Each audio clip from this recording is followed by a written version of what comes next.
कई बार ग्राहक सिर्फ 2 पॉलिसी चुन लेते हैं, तो क्या 2 इंश्योरेंस लेना ग्राहकों के लिए बेहतर है या फिर वो एक पर ही रहें?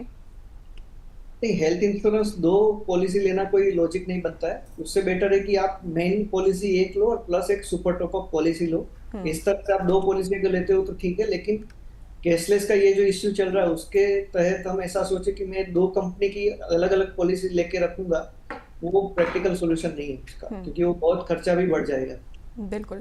सर, ये आप टॉप अप पॉलिसी के बारे में जो आप बता रहे हैं, मैं चाहूँगी इसको थोड़ा सा आप डिस्क्राइब करिएगा कि इसमें क्या क्या शामिल होता है और ये बाकी नॉर्मल पॉलिसी से किस तरीके से अलग होती है।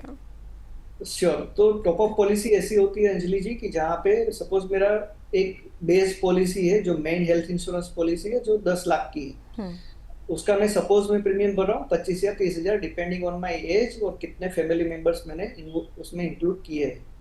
और इसके अलावा मेरे पास एक सुपर टॉप अप पॉलिसी है, वो 40 लाख या 90 लाख की है। मतलब कि मेरा टोटल जो फैमिली का कवर हो गया वो 50 लाख या 1 करोड़ का हो गया। तो मैं जो 25 से 30 हजार प्रीमियम भर रहा हूँ साल का, जो 10 लाख की पॉलिसी के लिए है, और मैं 50 लाख या 90 लाख का जो पॉलिसी ले रहा हूँ सुपर टॉप अप, उसका प्रीमियम मैं 2500 या 3000 ही भर रहा हूँ सिर्फ। हम्म। तो सुपर टॉप अप पॉलिसी है वो मुझे बहुत सस्ती मिलती है। उसका रीजन ये है क्योंकि वो तभी ट्रिगर होगी, उसका जो फीचर है, उसका जो बेनिफिट है वो तभी ट्रिगर होगा जब मेरा मेन पॉलिसी जो 10 लाख का है वो एक बार खत्म हो गया, वो पूरा हम्म। एग्जॉस्ट हो गया। उसके बाद ही सुपर टॉप अप पॉलिसी जो होती है वो ट्रिगर होती है, इसलिए उसका प्रीमियम बहुत कम आता है, हम्म। इसलिए वो पॉलिसी रिकमेंडेड। बिल्कुल, तो सुपर टॉप अप पॉलिसी आप ज़रूर शामिल करें। अगर कोई भी हेल्थ इंश्योरेंस पॉलिसी अगर आप खरीद रहे हैं तो इन बातों का भी ध्यान आपको रखना है। सर, एक और चीज़ मैं समझना चाहूँगी, मान लीजिए किसी को रीइंबर्समेंट क्लेम करवाना है, तो अगर वो फेल हो जाता है उसके पीछे के क्या कारण रहते हैं? मैं समझ नहीं पाया, आपका क्वेश्चन क्या है? अगर रीइंबर्समेंट क्लेम प्रोसेस की तरफ आगे ग्राहक बढ़ रहे हैं, तो अगर वो फेल हो जाए, क्लेम प्रोसेस ना हो पाए, उसके पीछे का क्या कोई रीज़न है?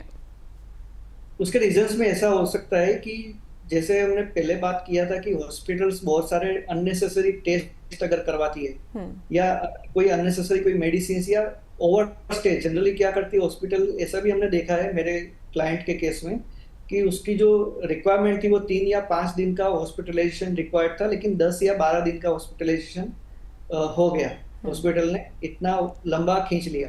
तो ये ओवर स्टे के जब केस होता है तब आपका रिइंबर्समेंट क्लेम में प्रॉब्लम आ सकता है। तो ऐसे बहुत सारे ऐसे केसेस होते हैं जहाँ पे अगर हॉस्पिटल्स ओवर चार्ज करती है, उस केस में आपको रिइंबर्समेंट में प्रॉब्लम आता है। या दूसरा एक चीज ऐसा भी रहता है कि जब कैशलेस क्लेम होता है तब क्या होता है कि हॉस्पिटल के पास ऑलरेडी डॉक्यूमेंट्स है जो हम्म। वो स्कैन करके सबमिट कर देती है इंश्योरेंस कंपनी को, राइट। और रिइंबर्समेंट में वही एक जो भी डॉक्यूमेंट्स है वो मुझे उसने फाइल बना के दिए है जो मुझे सबमिट करना है। अभी उसमें से कोई डॉक्यूमेंट अगर मिसिंग होता है तो उसमें फिर बहुत लंबी अवधि तक वो क्लेम फिर चलता है, और उसमें कोई डॉक्यूमेंट अगर प्रोड्यूस नहीं कर पाते कस्टमर तो आपका क्लेम रिजेक्ट भी हो सकता है। तो ये सब चीज में रिइंबर्समेंट में क्लेम रिजेक्ट हो सकता है। बिल्कुल, तो ये रीज़न है। अगर क्लेम आपका कैंसिल हो रहा है तो ये रीज़न आपके हो सकते हैं, तो आपको इन सब बातों पर भी ध्यान देना है। और डॉक्यूमेंट, हम बार बार बोल रहे हैं कि आपको डॉक्यूमेंट पूरे रखने हैं जब भी आप क्लेम की तरफ आगे, क्लेम अगर आपको प्रोसेस करवाना है तो। सर, एक आखिरी सवाल, अगर किसी ग्राहक को आज हेल्थ इंश्योरेंस पॉलिसी खरीदनी हो तो कैशलेस क्राइसिस से बचने के लिए उसे किन 3 बातों का ज़रूर ध्यान देना चाहिए? राइट। सो मेन चीज एक ही रहती है कि आपको, जो मैंने पहले भी बोला, कि जो टॉप 3 कंपनीज है उसमें से कोई आप कंपनी में आपका हेल्थ इंश्योरेंस पॉलिसी अगर है तो आप निश्चिंत होकर रह सकते हो। दूसरा चीज की एक बेटर और एक वेल नॉलेज वाला एक एजेंट एडवाइजर आपके पास है, तो ये आपको बहुत ही हेल्प कर सकता है। प्लस आप जो भी हॉस्पिटल में जा रहे हो वो हॉस्पिटल एक प्रॉपर होनी चाहिए, और कॉर्पोरेट हॉस्पिटल्स जो जनरली होती है उसमें आपको हर एक टाइप की सुविधा भी मिल जाती है और उसके टाई अप्स अच्छे रहते हम्म। हैं इंश्योरेंस कंपनीज के साथ। तो वहां पे ज्यादातर प्रॉब्लम नहीं आना चाहिए कैशलेस क्लेम में। हम्म। तो बिल्कुल आपको पूरी लिस्ट जो है वो चेक करनी है हॉस्पिटल्स की। साथ ही आपको ये भी चेक करना है कि जिस भी हॉस्पिटल में आप जा रहे हैं कहीं वो ब्लैक लिस्टेड तो नहीं है, ये भी आप चेक करिए। और एक बेहतर एडवाइज़र ज़रूर आप लीजिए, उनसे एडवाइस लीजिए और उसके बाद आप पॉलिसी अपनी खरीद सकते हैं।